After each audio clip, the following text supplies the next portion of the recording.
ధర్మార్థ కామములలోన ఏనాడు ఈమె తోడును నీవు విడిచిపోరాదు. ఈ బాస చేసి కనిండు నూరేళ్ళు ఈ సతికి నీడవై నిలిచి కాపాడు. మాంగళ్యం తంతునానేన మమ జీవన హేతునా కంఠే భద్రామి శుభగే త్వం జీవ శరదాం శతం.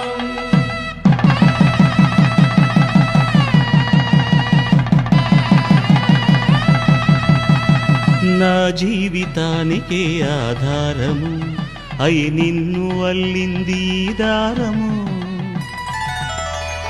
నీ మెడను వాలు ఈ మాంగల్యము నా శాంతి సౌఖ్యముల సంకేతము. ఈ సూత్రముతో నీవు చిరకాలము వర్ధిల్లు.